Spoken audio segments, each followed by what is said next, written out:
বিসমিল্লাহির রহমানির রহিম। প্রিয় দেশবাসী, আসসালামু আলাইকুম ওয়া রাহমাতুল্লাহি ওয়া বারাকাতুহু।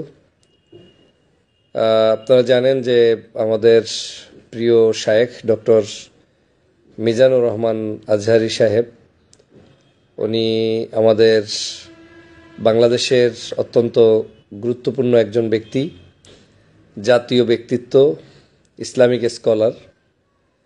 তিনি দেশ বিদেশে সম্মানের সাথে এখন পর্যন্ত তাফসির মাহফিল করে যাচ্ছেন। আল্লাহ পাক তার হায়াতে বারাকা দান করুক।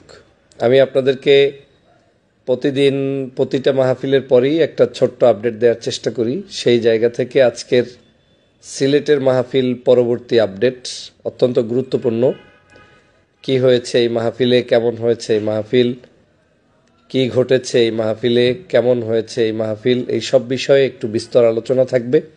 আপনারা দ্রুত লাইভটি শেয়ার করে সাথে থাকলে আশা করি লাইভটি শেষ পর্যন্ত শুনতে পারবেন। তবে লাইভে যদি নেটওয়ার্কে কোনো সমস্যা হয় আপনারা ধৈর্য ধরে ওয়েট করবেন। নেটওয়ার্ক কানেক্টেড হলে আবার আপনাদেরকে যথোপযুক্ত উত্তর দেওয়ার চেষ্টা করব ইনশাআল্লাহ। আজকে যারা যুক্ত হয়েছেন আপনাদের সবাইকে শুভেচ্ছা, অভিনন্দন। প্রথমেই আমি বাংলাদেশের বীর সন্তান, সিলেটের মাটিতে শুয়ে থাকা হযরত শাহজালাল ইয়ামিনী, হযরত শাহপরান ইয়ামিনী রহমতুল্লাহ আলাইকে স্মরণ করছি। তাদের এই পুণ্যভূমি থেকে আজকে লাইভে সংযুক্ত হচ্ছি। আপনারা জানেন যে সিলেটের পুণ্যভূমি হচ্ছে ইসলামের পুণ্যভূমি। সিলেটের মাটি হচ্ছে ধর্মভিত্তিক মানুষের মাটি।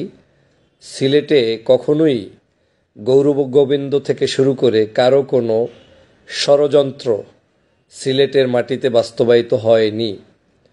বাংলাদেশে ইসলাম প্রচারক হিসেবে যারা সবচাইতে বেশি ভূমিকা পালন করেছে সেই সকল সুফি সাধক আল্লাহর ওলিগণ এই সিলেটের মাটিতে এসেছেন এবং এই সিলেটের মাটি থেকে বাংলাদেশের বিভিন্ন জায়গায় তারা বিচরণ করেছেন। শায়েখ ডক্টর মিজানুর রহমান আজহারির মাহফিল আপনারা নিশ্চয়ই জানেন যে তাগুতি শক্তি বিভিন্ন নামে বেনামে, আওয়ামী লীগের ছদ্মবেশে, বিভিন্ন ছদ্মবেশে যারা দীর্ঘ প্রায় 5 বছর, গত 5 বছর তার মাহফিলগুলোর সফলতা চায়নি, নিশ্চয়ই তারা আজও তার মাহফিলগুলোর সফলতা কামনা করবে না।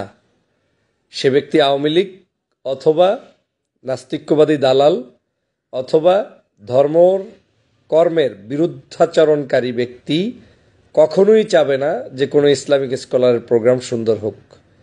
পাশাপাশি তারা এটাও চাবে না যে বাংলাদেশের তার এই মাহফিলগুলো অন্য কোনো সুবিধাজনক সময়ও সুন্দর হোক।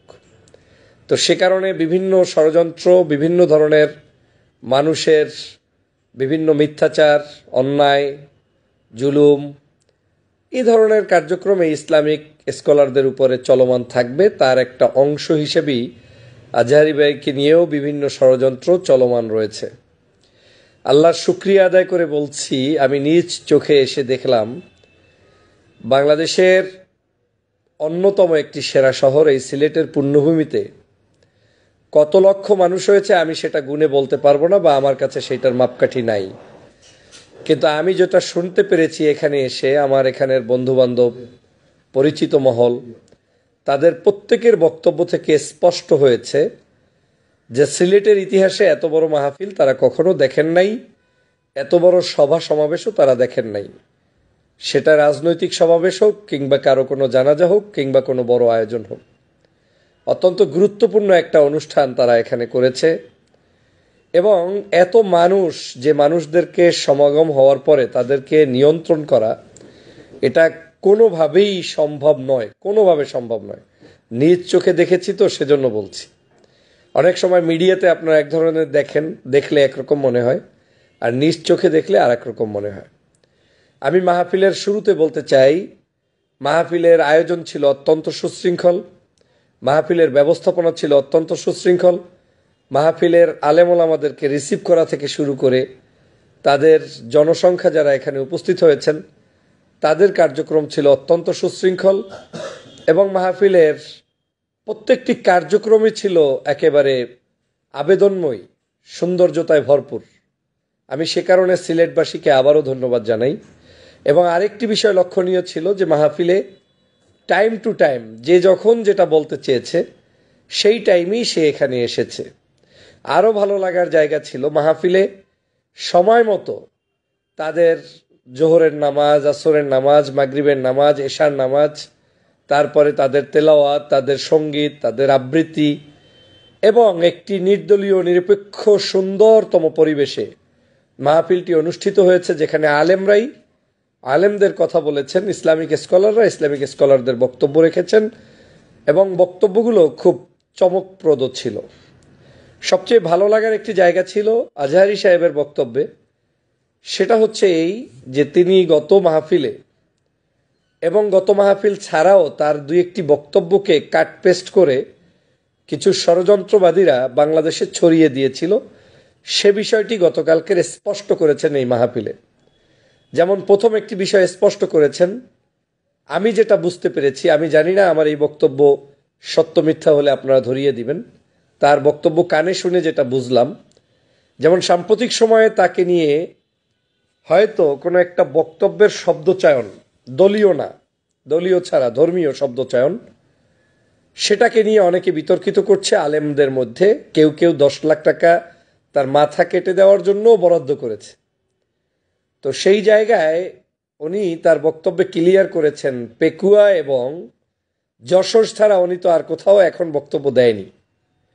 তো বাংলাদেশে আসার পরে এই দুই মাহফিলে যেই শব্দচয়নটা ওনরা প্রচার করছে, আমি এটাকে দ্বিতীয়বার বলে প্রচার করতে চাই না, আপনারা নিশ্চয়ই জানেন রাসূল সাল্লাল্লাহু আলাইহি ওয়াসাল্লামের সম্ভবত কোনো একটি বিষয় নিয়ে, ভাষাগত বিষয়, ইংলিশে কি উচ্চারণ করেছে, বাংলায় কি করেছে, আমি যেটা বুঝতে পেরেছি সেরকম একটা শব্দচয়নকে পাবলিক, এই আওয়ামী লীগের দোসররা আর বিশেষ করে আজহারীর যারা মানে ভালো করলেও খারাপ মনে করেন সেই মানুষরা তার পিছনে লেগে 6 বছর আগের কোনো একটা অডিও ক্লিপ আবারও শুনবেন, 6 বছর আগে লাগানো অডিও আর এই বছরের মাহফিলের ভিডিও মুখের সাথে মিলিয়ে তারপরে সেটাকে প্রচার করছে যে আজহারী আবার বাংলাদেশে এসে এই কথা বলেছেন। প্রথম কথা হচ্ছে ওই কথাটা হালাল, ওই কথাটা বিতর্কিত, ওই কথাটা কি সেটা তো আরো পরের বিষয়।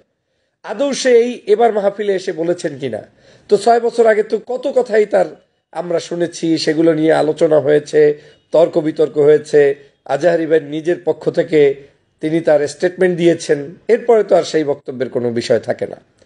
তো আমার কাছে ভালো লেগেছে, আজকে জানতে পারলাম গতকালকের মাহফিলে, আমিও অবাক হয়েছিলাম যে এরকম মিথ্যার উপরে কি সব চলছে। তো আমি সেখানে এসে আমি দেখতে পেলাম যে না, আজহারী ভাই এটা ক্লিয়ার করেছেন, যেটা আমি বুঝতে পেরেছি। দ্বিতীয় আরেকটি বিষয় আমার কাছে ভালো লেগেছে, সেটা হচ্ছে সাম্প্রতিক সময়ে যেটা নিয়ে আমিও ভিডিও করেছি, যে আজহারী সাহেবকে কেন্দ্র করে অনেকে বলার চেষ্টা করছেন তিনি কোনো একটা দলের পারপাস সার্ভ করছেন, কিংবা তিনি কেন কোনো একটা বিশেষ দলকে উদ্দেশ্য করে চুরি কিংবা সন্ত্রাসী কিংবা এক দল খেয়ে আছে আর এক দল আসবে এই বক্তব্য দিলেন। আমি তখন বলেছিলাম যে বক্তব্যটাকে পজিটিভ নিলেই আমাদের হয়। একজন ইসলামিক স্কলার কি বলবে না সেটা আমাকে জিজ্ঞেস করে কেন বলবে? এই দেশে আওয়ামী লীগের আমলে কত ইসলামিক স্কলার ডাইরেক্ট আওয়ামী লীগের নাম নিয়ে আওয়ামী লীগের বিরুদ্ধাচরণ করে আওয়ামী লীগের অন্যায়ের বিরুদ্ধে কথা বলেছে না? তো তখন কথা বলা যদি কারোর জন্য জায়েজ হয়, সেই কথাটা বিএনপি আসলেও বলবে, জামাত আসলেও বলবে, চরমনাই আসলেও বলবে, হেফাজত আসলেও বলবে, কেয়ামত পর্যন্ত যত বড় শক্তিশালী শাসক আসুক না কেন তিনি তার বক্তব্য দিয়ে যাবেন, সেটা বাধা দেওয়ার কারো অধিকার নাই। তো আজহারী সাহেব কালকের বক্তব্যে ক্লিয়ার করলেন, আমি যেটা ক্লিয়ার আগেই করেছি। আমার বক্তব্যটা এরকম ছিল যে একদল গেছে আর একদল আসবে, তো আর একদল কে আসবে আমরা কি জানি? আপনি কি নিশ্চিত হয়ে গেলেন যে আপনি আসবেন? আমি কি নিশ্চিত হয়ে গেলাম আমি আসব? আমাকে অনেকেই মনে করেন আমি বিএনপির নমিনেশন পেয়ে এমপি হব, মন্ত্রী হব, ভালো কথা। আমি কি নমিনেশন পেয়েছি, এমপি মন্ত্রী হয়েছি? আমি কি এখন পর্যন্ত সবকিছু আমার হয়ে গিয়েছে? না। তা এখন যতক্ষণ পর্যন্ত আমার এটা না হবে ততক্ষণ পর্যন্ত আপনি কোনো অবস্থাতেই বলতে পারেন না যে আপনি চলে আসছেন। তো আজহারী সাহেব যাদের কথা উল্লেখ করে বলেছেন, আমি তো মনে করি সে জামাতের উদ্দেশ্যেও বলতে পারে, সে চরমনার উদ্দেশ্যে বলতে পারে, সে হেফাজতের উদ্দেশ্যে বলতে পারে, যে কোনো 40টা। গতকালকে তিনি ব্যাখ্যা দিয়ে বলেছেন যে বাংলাদেশে প্রায় নিবন্ধিত 40টা 39টা রাজনৈতিক দল আছে, উনি সবার উদ্দেশ্যে করেই এই কথা বলেছেন যে যারাই আপনারা রাষ্ট্র ক্ষমতায় আসবেন, আমরা চোর চাই না, ডাকাত চাই না, দুষ্ট মানুষ চাই না। তো শুধু শুধু গা মাখানোর তো প্রয়োজন নাই। আর এই গা মাখা অভ্যাস যদি আমরা পরিবর্তন করতে না পারি, তাহলে আমরা ভালো মানুষের কাতারে যেতে পারবো না। এই গা মাখানোর অভ্যাসটা আওয়ামী লীগের ছিল। যা বলতেন সবকিছুতে রাজাকার, যা বলতেন সবকিছুতে আলবদর, যা বলতেন সবকিছুতে আল শামস, যা বলতেন সবকিছুই দেশদ্রোহী, যা বলতেন সবকিছুতে জঙ্গিবাদী, যা বলতেন তাতেই মনে করতো যে আপনি অন্য একটা দলের ট্যাগ নিয়ে বসে আছেন। না রে ভাই, আমি নামাজ পড়ে আমি বিএনপি করব, আমি আওয়ামী লীগ করবো, আমি জামাত করব, এর সাথে তো দল করছি, এই দলটা বাদ যেতে পারে না। তার মানে কি, যদি কেউ নামাজ পড়ে ভিন্ন ট্যাগ লাগানো হয়, তার মানে নামাজ শুধু তার জন্য না, আপনার জন্য, আমার জন্য, সবার জন্য। দিনই মাহফিল আসবে, মাহফিল সবার জন্য। অতএব গতকালকের আজহারী ভাইয়ের এই বক্তব্যটাও আমার কাছে চরমভাবে ভালো লেগেছে, চরমভাবে। আমি স্পষ্ট হয়েছি এবং জাতি তার কাছ থেকে একটা সঠিক দিক নির্দেশনা পেল এবং তিনি স্পষ্ট করেছেন যে তিনি যা বুঝতে পেরেছি, তিনি কোনো রাজনৈতিক দলের এজেন্ডা বাস্তবায়ন কিংবা রাজনৈতিক দল করবেন এরকম চিন্তা তার এখন পর্যন্ত নেই, প্রশ্নই আসে না। এই জাতীয় কথা যারা বলেন তারা সবসময়ের জন্য খারাপ আচরণ করছেন। আমি আজকের এই মাহফিলকে কেন্দ্র করে গতকালকের, ভাই একটু আসেন, গতকালকের এই মাহফিলকে কেন্দ্র করে আমরা, আপনারা জানেন যে বাংলাদেশের বিভিন্ন পত্রপত্রিকায় বা বিভিন্ন লিঙ্কে হয়তো আসতে পারে যে মাহফিল কেমন হয়েছে, মাহফিলের মধ্যে মানুষজনের ভিড়াভিড়ি কেমন ছিল। এই প্রসঙ্গে একটু কথা বলতে চাই। মাহফিলের ভিতরের পরিবেশ অত্যন্ত সুন্দর ছিল, কোনো সমস্যা ছিল না, সব সুন্দর ছিল। আমি বারবার বলছি, আমাদের তরুণ সমাজ এখন সিনেমা হলে যায় না, কম যায়, এখন আড্ডাবাজিতে যায় না, তাফসির মাহফিলে আসে। আমাদের শিশুরা একসময় মসজিদে যেত না, এখন মসজিদে যায়, সাইকেল উপহার পায়।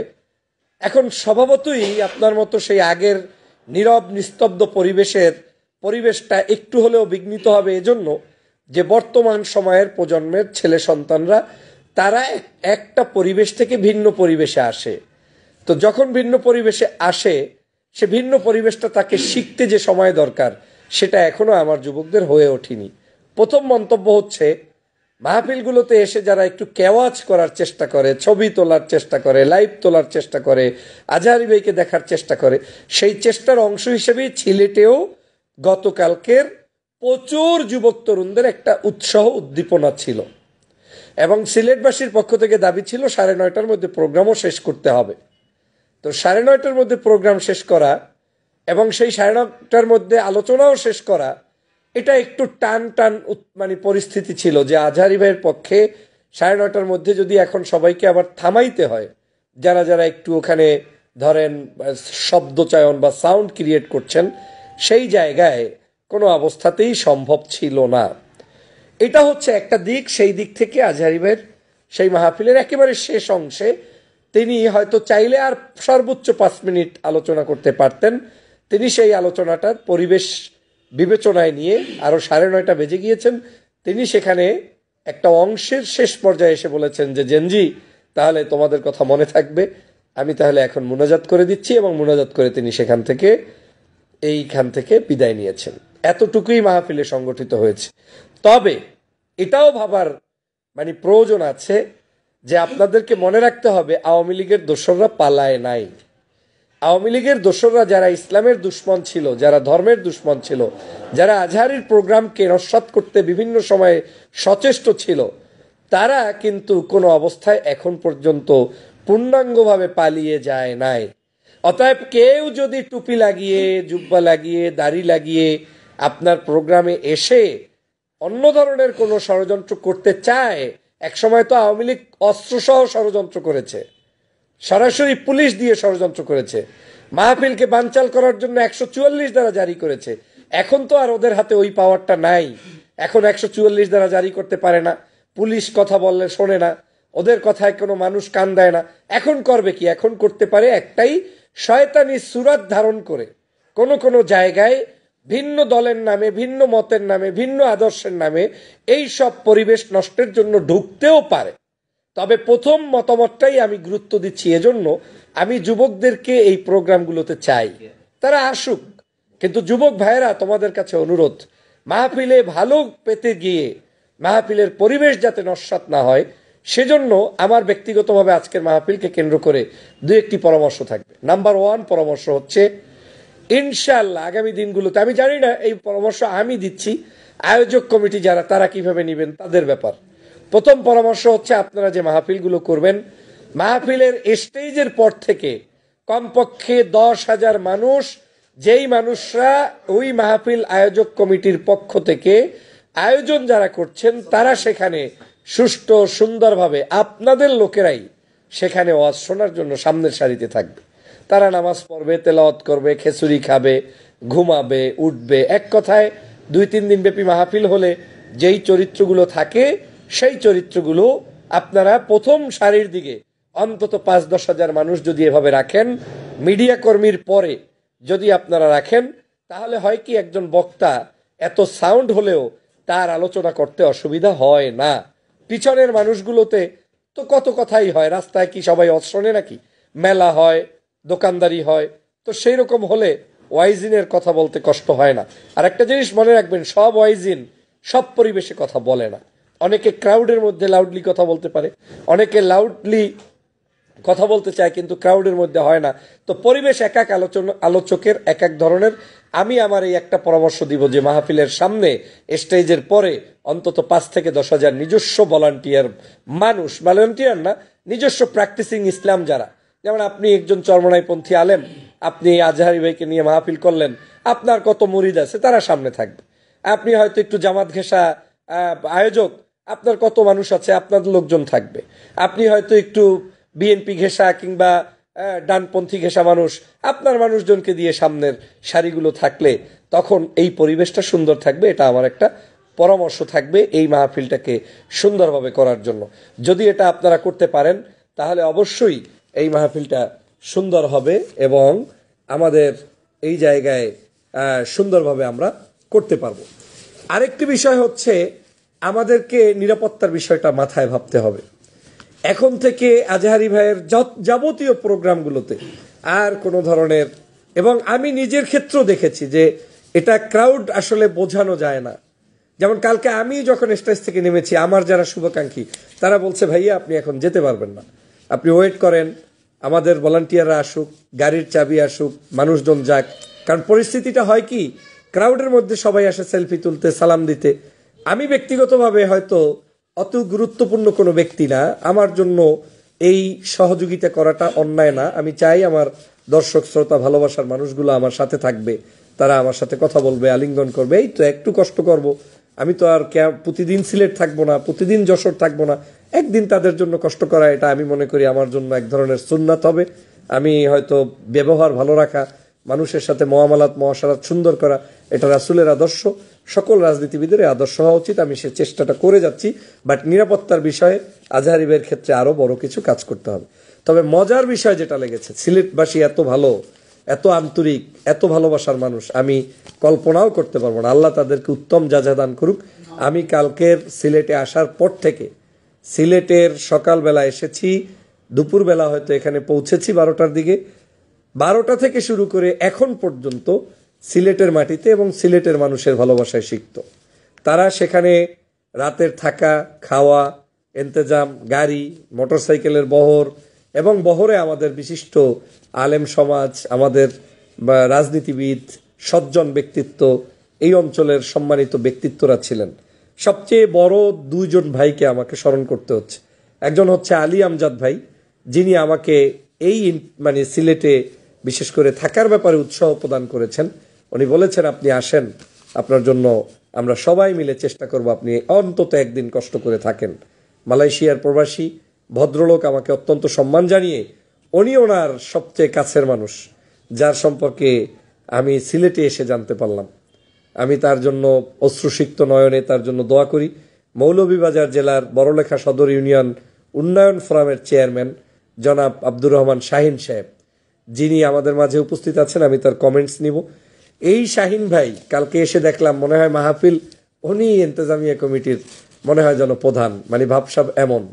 এনার বাসায় অনবরত মেহমান, আলেম ওলামা, আমাদের এই অঞ্চলের রাজনীতিবিদ, দলমত নির্বিশেষে সবাই এসেছেন, খেয়েছেন, রাতভর থেকেছেন। এখনো বহু আলেম এই বাসায় অবস্থান করছেন। শাহিন ভাইকে আপনাদেরকে না দেখালে আল্লাহ বেজার হবেন। আল্লাহ পাক এই শাহিন ভাইকে আরও উত্তম যা দান করুক, যাতে তিনি আমাদের সবার প্রতি সহযোগিতা করতে পারেন এবং সকলকে ভালোবাসতে পারেন। এছাড়াও এই সিলেটের বহু মানুষ, আমার পরিচিত বহু মানুষ, কার নাম নিব না আমি জানি না, একেবারে কাছের বহু মানুষরা প্রতিনিয়ত কল দিচ্ছেন, খোঁজ নিচ্ছেন, এখনও নিবেন এবং আজকের আমাকে ঘুরাবেন। আমি আজও সিলেটে আছি, তো সেই মানুষদেরকেও আমি স্মরণ করছি। বিশেষ করে রুবেল স্যার আছেন আমার একজন, ইংলিশ ডিপার্টমেন্টের চিটগাংয়ে থাকা অবস্থায় উনি কোচিং সেন্টারের শিক্ষক ছিলেন, সিলেটে আছেন, ওনাকেও আমি আজকে স্মরণ করছি। তো আমি এখন আমাদের জনাব আব্দুর রহমান শাহিন ভাইয়ের, তার এই যে মেহমানদেরকে আপনি এত যত্ন করলেন, হৃদয় দিয়ে ভালোবাসলেন, এই যুগ আপনি চাইলে আরাম করে ঘুমাতে পারতেন, আরাম করে থাকতে পারতেন, কেন আপনি এই আমাদের আলেমদেরকে বা এই অঞ্চলের ভদ্র মানুষদেরকে বা এই গায়ে টেনে আপনি তো এমন না যে এটা করা আপনার জন্য ফরজ, বাট আপনি করে ফেললেন, কেন করলেন? এবং আমাদের দর্শক শ্রোতাদের উদ্দেশ্যে আপনি যদি সংক্ষেপে 1 মিনিট কিছু কথা বলেন। আসসালামু আলাইকুম, আমি আব্দুর রহমান শাহিন বলছি। আসলে আমরা বহুদিন ধরে অপেক্ষায় আছে এই তাফসীরুল কুরআন মাহফিলের জন্য। আর বিশেষ করে আমাকে সবাই একটু সিলেক্ট করছে যে আমি মেহমানদারি করার জন্য। আমি সবাই জানে মেহমানদারিটাকে আমি অনেক ভালোবাসি। আমি কোরআনের খেদমতের করার জন্য, কোরআনের এই আয়োজনটারে প্রতিষ্ঠিত করার জন্য এবং সর্বমহলে যত আত্মীয় স্বজন আসছেন এবং বিশেষ করে যত মেহমান বিশেষ ঢাকা থেকে আসছেন সবাইকে আমার বাসায় রাখার ব্যবস্থা করে সুযোগ রাখছি শুধুমাত্র এই কোরআনের মাহফিলটারে এস্টাবলিশ করার জন্য। এবং আমরা যারা অনেকদিন যাবৎ অপেক্ষায় ছিলাম যে এই মাহফিলটা আমাদের সুন্দরভাবে সম্পূর্ণ হবে। আর এত মানুষের আয়োজন, এত মানুষ উপস্থিতি এই সিলেটের ইতিহাসে আমার দেখা মতো, আমার জানা মতো হয় নাই। আশা করি এই মাহফিলটা সম্পূর্ণ হয়েছে এবং আমি দেশবাসীর কাছে এবং সারা দুনিয়ার পৃথিবীর বিভিন্ন জায়গা থেকে যারা দেখছে সবাইকে আমি আন্তরিকভাবে ধন্যবাদ জানাই এবং যারা উপস্থিত হয়েছে সবাইকে আমি ধন্যবাদ জানাই। আর আমি এই কোরআনের খেদমত করে চলে সারাটা জীবন আল্লাহ যতদিন হায়াত দান করেছেন এই কোরআনের খেদমত এবং মেহমানদারির খেদমত করার এই আশা ব্যক্ত করছি। সবাইকে ভালো থাকেন। আসসালামু আলাইকুম। আমরা আরেকটু ছোট্ট কমেন্টস নিব এবং চুম্বক পয়েন্ট আমার লাইভের শেষ অংশে থাকবে, কেউ যাবেন না, লাইনে থাকুন। আরেকটা যেটা নিয়ে আপনারা খুব অরিড সেই বিষয়টা জানাবো। আমাদের এই যত মেহমান আমরা বাংলাদেশের বিভিন্ন প্রান্ত থেকে এসেছি মালয়েশিয়া এই মাহফিলের উদ্দেশ্যে সিলেটে, তাদেরকে মেহমান বিভাগের দায়িত্বশীল হিসেবে আনা নেওয়া থেকে শুরু করে এয়ারপোর্ট থেকে শুরু করে বড় বড় ইসলামিক স্কলারদেরকে রিসিভ করেছেন, সেই জায়গায় দায়িত্ব পালন করেছেন আমাদের প্রিয় ভাই আতাউর রহমান ভাই। এয়ারপোর্ট থেকে আনা এবং আমাদের স্টেজে নেওয়া বিভিন্ন আয়োজন, আমরা ছোট্ট কমেন্টস তার থেকে নিব এবং সর্বশেষ আমার 2-1 লাইন বক্তব্য আপনারা শুনে তারপরে লাইভটা থেকে বিদায় নেবেন। আসসালামু আলাইকুম রহমতুল্লাহ। ধন্যবাদ। আমি কথা বলতে পারতেছি না যে আমার গলা একটু ভারী হয়ে গেছে। তো আল্লাহর শুকরিয়া, মহান রাব্বুল আলামিনের শুকরিয়া আদায় করছি এই জন্য যে এই মেহমানদেরকে রিসিভ করার মেহমান বিভাগে কয়েকজন সদস্যের মধ্যে আমি একজন ছিলাম। তো আমরা এই 9 তারিখ থেকে 11 তারিখ পর্যন্ত 3 দিনে মেহমানদেরকে এয়ারপোর্ট থেকে রিসিভ করে আমাদের মেহমান বিভাগের 2টি জায়গা নির্ধারণ করা হয়েছিল। জনাব আব্দুর রহমান শাহিন ভাই ও জনাব আলী আহমদ সাহেব, এই 2টি বাসায় আমরা মেহমানদেরকে রিসিভ করে এখানে থাকা খাওয়া ব্যবস্থা আমরা করেছি। তো আল্লাহর শুকরিয়া, আল্লাহর রহমতে এখানে কোনো সমস্যা হয় নাই। আমরা টাইম মতো মেহমানদেরকে স্টেজে নিয়েছি, এয়ারপোর্ট থেকে রিসিভ করেছি, আবার যথাসময়ে বিমানে এয়ারপোর্টে নিয়ে পৌঁছিয়ে দিয়েছি। তো আল্লাহর মেহেরবানি আমরা এই কাজটা করতে পেরে এবং আল্লাহর শুকরিয়া। এই মাহফিলে আমি আমার দায়িত্ববোধ থেকে যতটুকু বুঝতে পারছি যে এই মাহফিলে মেহমানদেরকে যথাসময়ে পৌঁছার জন্য আমি চেষ্টা করেছি। তো আমি সবাইকে ধন্যবাদ জানাই। আল্লাহ যেন আমাদের এই কাজটুকু কবুল করেন এই আশাবাদ ব্যক্ত করলাম এবং সিলেটবাসী দেশবাসীকে ধন্যবাদ জানাচ্ছি যে আমরা এই কাজটা করার সুযোগ পেয়ে কাজটা করতে পেরেছি। ধন্যবাদ, শুকরিয়া। প্রিয় ভাইরা, আপনারা জানেন যে কালকের যার তেলাওয়াতে মুগ্ধ হয়েছি, আমাদের আন্তর্জাতিক একজন তেলাওয়াত ইসলামিক স্কলার এবং বিশেষ করে কারি হিসেবে যিনি সমাদৃত হয়েছেন, ওনার আব্বা বর্তমানে সম্ভবত আমি যতটুকু জানি যদি মিস্টেক না করে থাকি বঙ্গভবনের সংসদ ভবনের বিশেষ কারি হিসেবে নিয়োজিত আছেন এবং তার সন্তান এবং অত্যন্ত সুললিত কণ্ঠে আমরা লাইভটাকে সুন্দর করার জন্য এবং আপনাদের ভালোবাসা দেখছি যে বারবার আপনারা আকর্ষিত হয়ে শুনতে চাচ্ছেন তাদের কথা, সেই দিক বিবেচনা করে আমাদের সম্মানিত কারি সাহেবের আমরা কারি মঞ্জুর বিন মোস্তফা সাহেব আন্তর্জাতিক পুরস্কার প্রাপ্ত কারি, ওনার একটা তেলাওয়াত শুনবো। আমি চেয়েছিলাম আমি এখনই কিছু বলে শেষ করব, তো আমি তার তেলাওয়াতটা আমার নিশ্চয়ই আপনাদেরকে হৃদয়ে আন্দোলিত করবে, আনন্দিত করবে এবং আপনাদের হৃদয়ে কোরআনের ছোঁয়া পৌঁছে দিবে। আসুন তার তেলাওয়াতটা একটু আমরা নিয়ে নেই, তারপরে আমরা বাকি শেষ করবো ইনশাআল্লাহ। আসসালামু আলাইকুম ওয়া রাহমাতুল্লাহি ওয়া বারাকাতুহু। আমি সর্বপ্রথম ধন্যবাদ জানাবো আমাদের সোশ্যাল মিডিয়ার একজন ব্যক্তিত্ব, যার সোশ্যাল মিডিয়াতে তার টক শো সাধারণত সারা বিশ্বের মানুষ খুব প্রশংসিত একজন ব্যক্তি। এবং আমি আরেকটি ধন্যবাদ জানাবো যে আমাদের সিলেটে আয়োজন 3 দিনব্যাপী এই তাফসীরুল কোরআন মাহফিলের যারা আয়োজক, তার মধ্যে আমাদের আব্দুর রহমান শাহিন ভাই, তার কথা না বললেই নয়। তার আতিথেয়তায় আমরা আসলেই মুগ্ধ। আর ভাই আমাকে অনুরোধ করেছেন, যেহেতু লাইভটি লম্বা হয়ে যাচ্ছে, ছোট্ট একটি তেলাওয়াতের মাধ্যমে শেষ করব ইনশাআল্লাহ। أعوذ بالله من الشيطان الرجيم. بسم الله الرحمن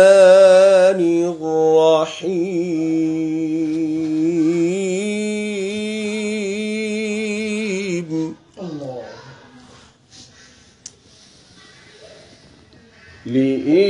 لإيلاف قريش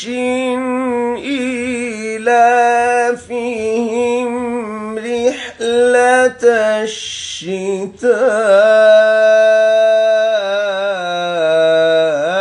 الشتاء والصيف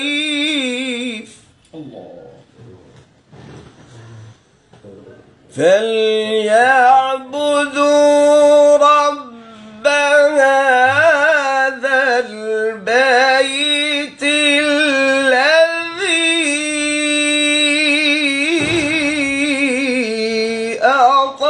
أطعمهم من جوع.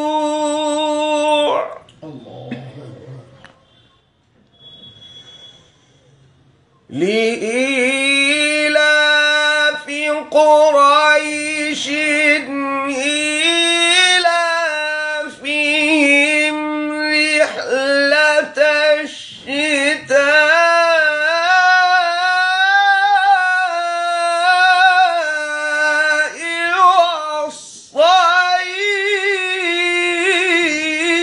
والصيف. الله أكبر. فليعبدوا رب هذا البيت الذي